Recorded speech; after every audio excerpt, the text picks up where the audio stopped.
Dairy production and development support the achievement of Sustainable Development Goal number 2, which seeks to end hunger, achieve food security and improve nutrition, and promote sustainable agriculture. This is in line with the government of the Republic of Zimbabwe's Vision 2030, which targets to achieve an empowered and prosperous upper middle income society by 2030. Here in Manicaland province, dairy production is contributing to this national vision and is aligned with government key development blueprints, which include the National Development Strategy 1, the Agricultural Food Systems Transformation Strategy, and the Livestock Development Implementation Strategy. Government is implementing the devolution agenda, which is seeing provinces leveraging on their various economic opportunities to contribute towards national development. The major economic activities in Manicaland province are agriculture, tourism, mining, and manufacturing. In line with the National Development Strategy 1, these sectors are key to us attaining Vision 2030. For this reason, the government has been very keen on the dairy sector and has thus continued to allocate resources and other forms of support to the dairy sector. In 2021, the President of the Republic of Zimbabwe, His Excellency Dr. E.D. Mnangagwa, launched the Presidential Strategy Input Scheme, the Presidential Silage Input Scheme in Lesotho Valley, Chipinge, as a great initiative to have our small-scale dairy farmers graduate into medium and large-scale dairy farmers. I am reliably informed that for the coming 2023 to 2024 agricultural season, more than 2,000 smallholder dairy farmers will be supported to produce silage and pasture under the Presidential Silage Input Scheme. I'm waiting for a... On behalf of the entire agricultural sector and various agricultural value chain, let me acknowledge and thank the President for the wise counsel and guidance which has led to the growth and rebounding of the agricultural sector in a way to restore and to restore the breadbasket status of this great nation. The national milk production currently is over 91 million liters per year, of which Manicaland proudly produces about 16% of this volume. We have medium and large-scale commercial farmers around Mtare, Makoni, and in Chipinge, as well as some of the best-performing milk collection centers in the country. Small-scale dairy farmer collection centers include Mayfield, Lesotho in Chipinge, producing over 30,000 liters per month and supplying their processor dairy board. There is also Tsonzo, Tsingano, Wonde Valley, and Sinara right in my constituents, for which I deserve a round of applause.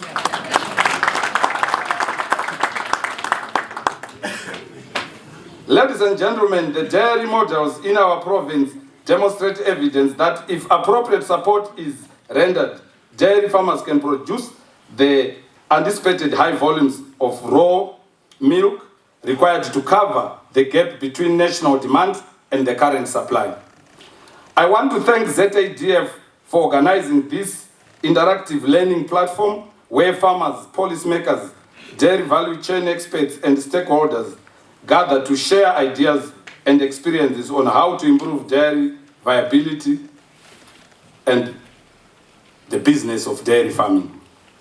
As Manicaland province, we are proud to host the Zimbabwe Association of Dairy Farmers 9th Annual General Meeting here at Troutbeck Resort in Nyanga, and it is a pleasure to have you here. Together we will focus on moving dairy towards better standards and building our nation as we seek to attain a prosperous middle income status by 2030. Finally, let me extend my warm welcome to our distinguished guest speakers, all invited guests, the organizers of the event, and everyone here present.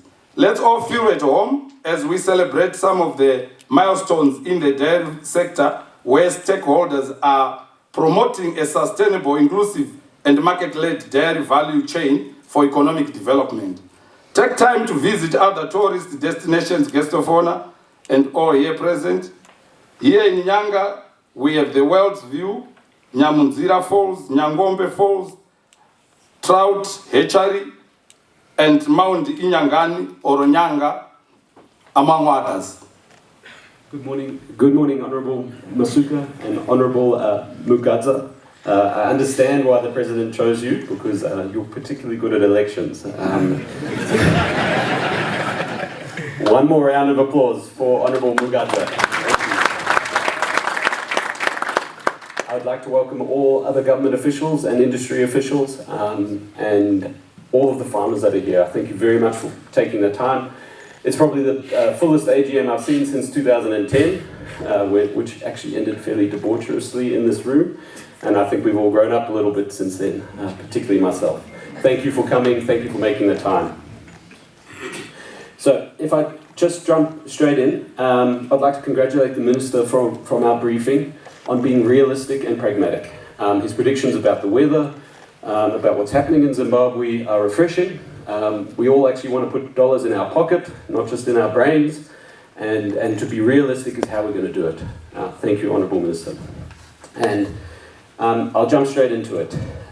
Milk supply is up strongly, we're up 6% this year. If we finish the final part of this year well, we will hit 100 million litres for the first time since the early 2000s. So thank you to the dairy farmers. Milk demand was a little bit shaky at the beginning of this year, but it is up strongly in the last 4 months. There are processor-specific issues that I'm aware are affecting farmers significantly, but as an industry, the demand is very robust. And in the last 4 months, we've seen luxury items, ice cream, yogurt, those kind of items, I'm guessing for Kefalos cheese as well, come back into demand. And that shows that the consumer is doing well. Throwing my dairy cap on, we could have sold 1 million litres more of fresh milk in September. That's the gap we're seeing in the market. Why is the milk demand strong? Currency stability. The last 4 months have seen stability in the currency. We live in Africa, we don't need a perfect currency.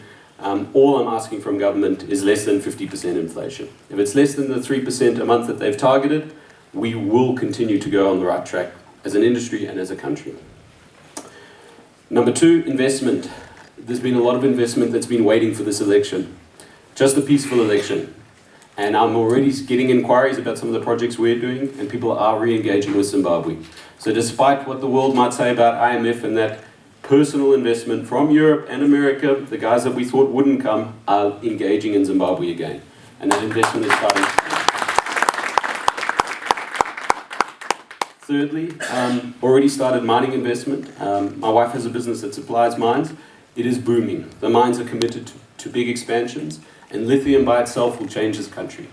Ministry of Finance's projections are that lithium will export 700 million a month. I know the government's just given them their export permits on promises that they will do value addition in the future. So lithium is going to hit our currency earnings effective now. It's not in the future, it's right now. And the final one is a point on GDP. Each 1% growth in GDP for Zimbabwe results in double the amount of growth in dairy consumption. We are a very low consuming country. We're below 1 litre per person per month. South Africa is at 6 litres per person per month.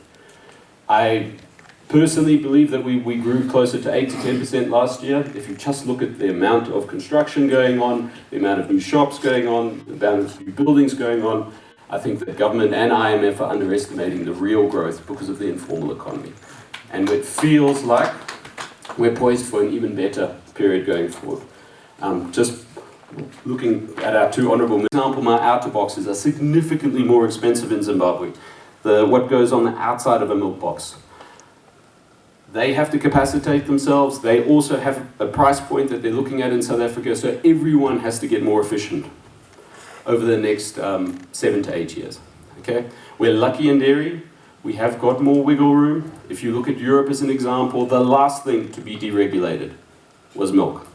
The very last thing. And that actually only happened 6 years ago. yet the EU was a complete open customs union in around 2000. I'm hurrying up, Peter, sorry. Okay, next positive. South Africa is going through its own issues. Their farm gate price was 32 cents 2 years ago. Right now, today, it's 42 cents. Our TMR model in Kwekwe plus silage is working out at 42 cents if you have 22 litres per cow per day. We're actually operating at 26. So we're already competitive with South Africa. Our Lucerne model is an additional 4 cents cheaper.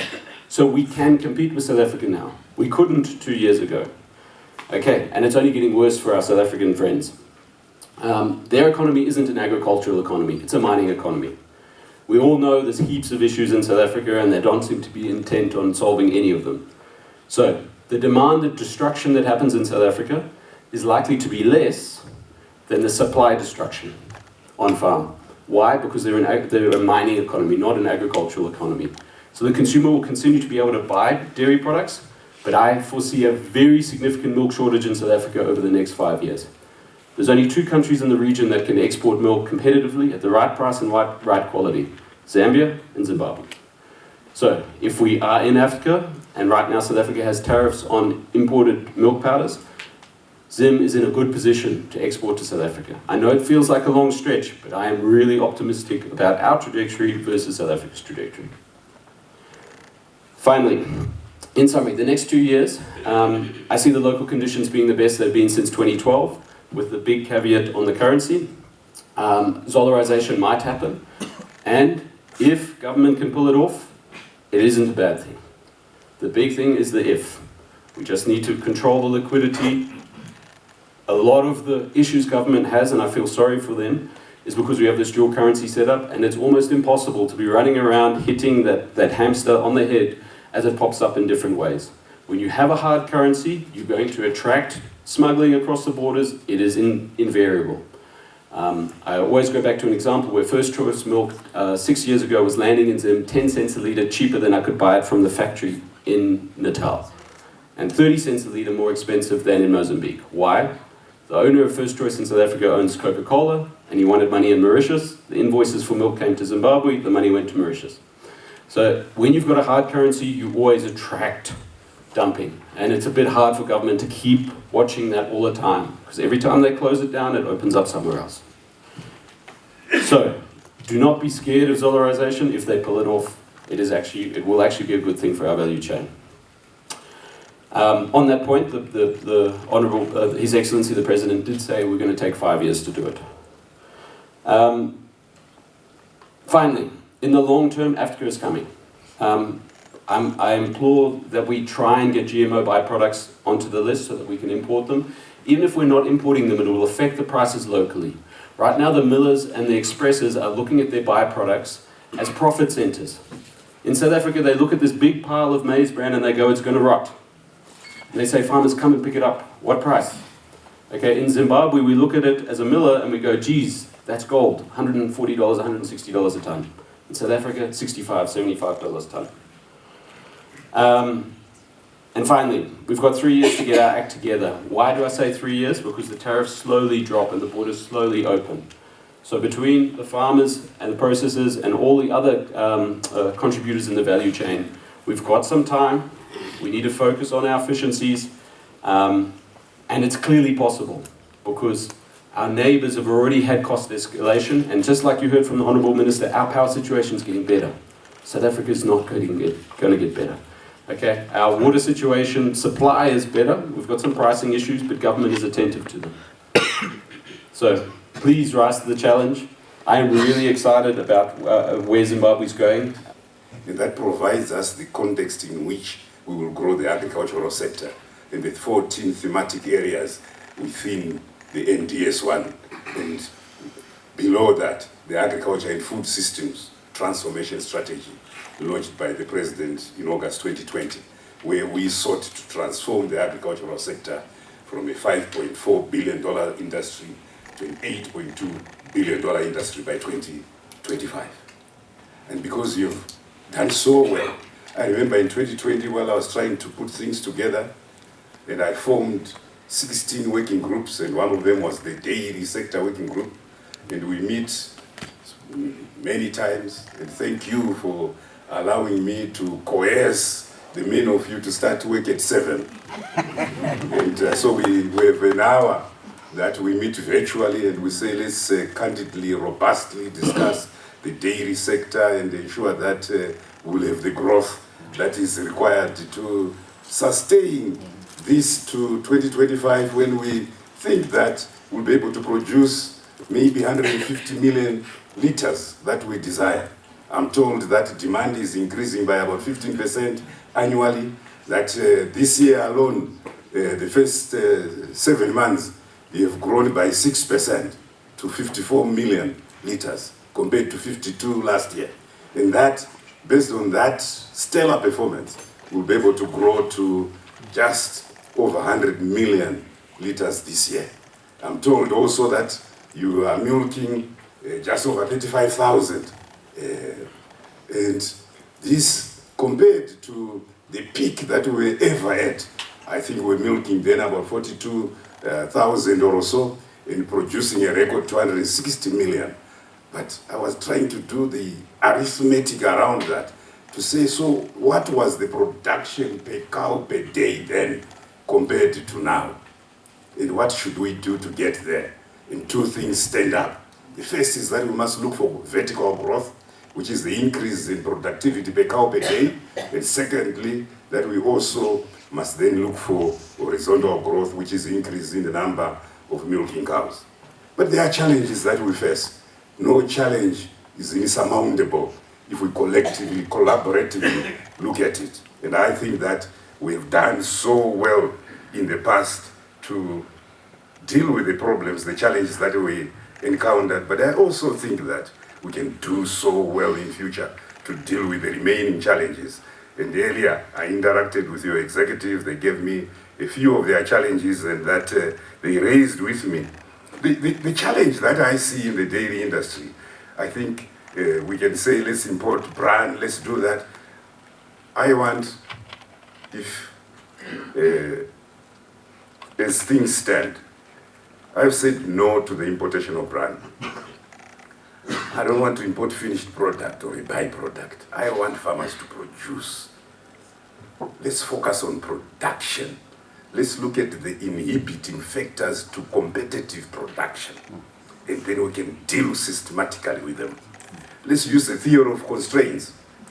Let's say what are the major two impediments to our competitiveness. If it's feed, let's address the issues. What should we do to make feed affordable, available? If it is 60-70% of our cost of production, how should we approach this? How should we do pasture production? We have said under the Irrigation Development Alliance, dairy farmers can now begin to access center pivots. You can go to AFC, you can to CPZ. We're going to be resourcing those two banks so that under the two facilities, Petstock and Maka, you'll be able to access that. We've said that in terms of mechanization, under the Mechanization Development Alliance, you can go to AFC, you can go to CPZ, and a few more banks are coming on board, and you can get a tractor for say $120. And then the balance you pay in Zimbabwe dollars, and the rest of it over a 3-year period. And again, that's government facilitating this growth. We've also said that at AFC, there will be some facility for you to be able to get concessionary financing, to be able to retool, to be able to expand. So that's what government is doing at a smaller order level. We've said we'll look at silage production, and we will be able to, into the future, do much more. The 5% levy that you already have, we said let's have innovative ideas around how we can utilize that so that we can reduce the cost of production. We need better genetics, better management, so that our milk, we can increase this production that Tyrell talks about, 22 liters per cow per day. I think we're averaging much lower than that. So that's where our focus ought to be. The Africa Continental Free Trade Area is a reality. Government welcomes it, which is why I have advised the President that we must accelerate the ratification of that. I look at it more broadly. Africa imports $100 billion worth of food, and unnecessarily so. Zimbabwe sees itself as an exporter. That is why Zimbabwe will not go back to the historical days of being a bread basket. No, we don't want it to be that. We want it to be an agro-industrial hub, exporting same processed products into Africa. There lies in the opportunity. And we are starting this year, we are exporting wheat. We are starting this year, we are starting to export maize and other products.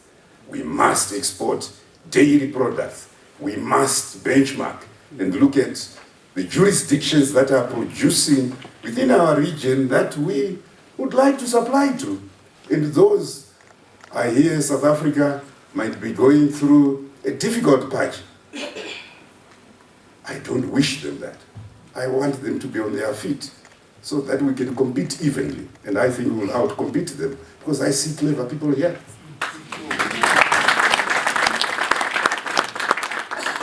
There are issues that I deal with on a daily basis, and my approach is very simple.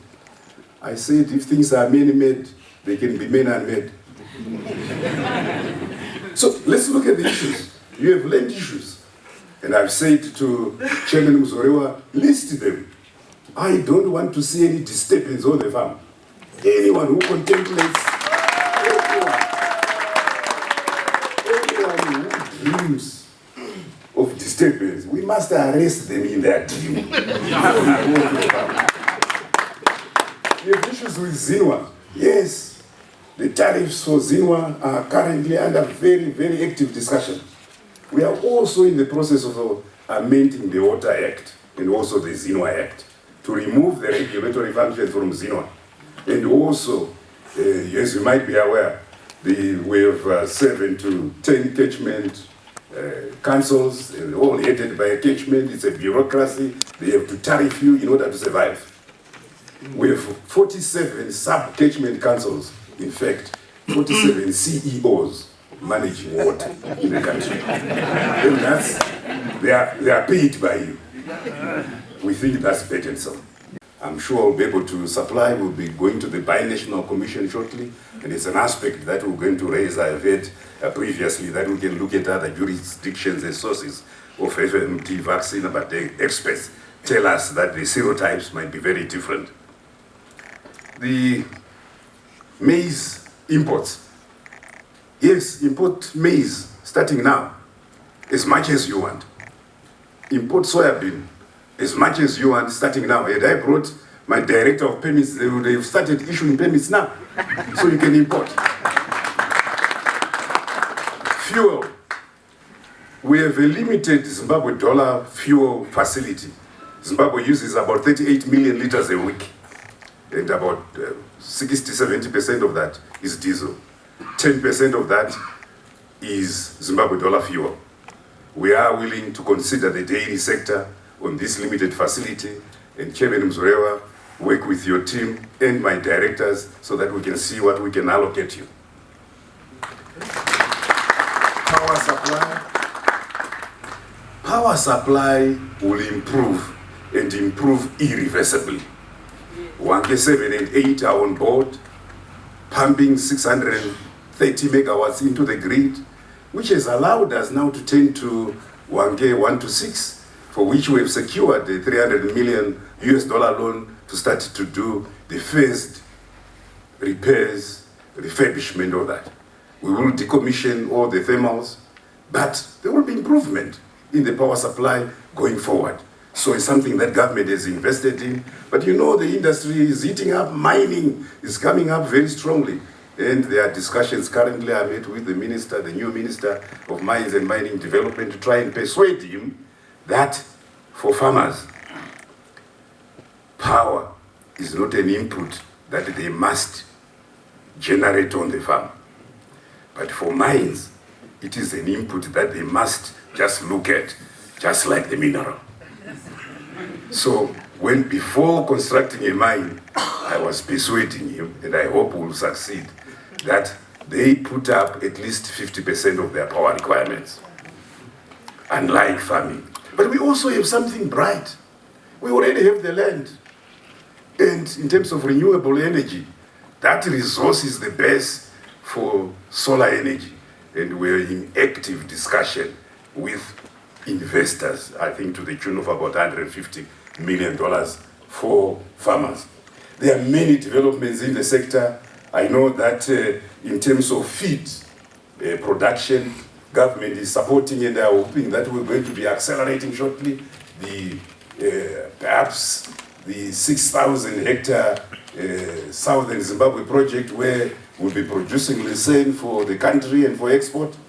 I know that in Mashonaland West there is a mooted dairy project where we'll be producing 15 million liters a year. In Midlands there is another project that has been touted that will probably be doing 10 million liters. With ADA, I visited Iran and Belarus and led a team where we were looking at technology in the dairy sector, and there are aspects that we can learn from there. And there are also perhaps proposals to establish a $10–15 million liter facility annually in Mashonaland West. So there are exciting developments in the dairy sector. When you wake up tomorrow, you must say to yourself, you are in a very good sector. A sector that is private sector led, facilitated by government, and growing at a pace that is very pleasing.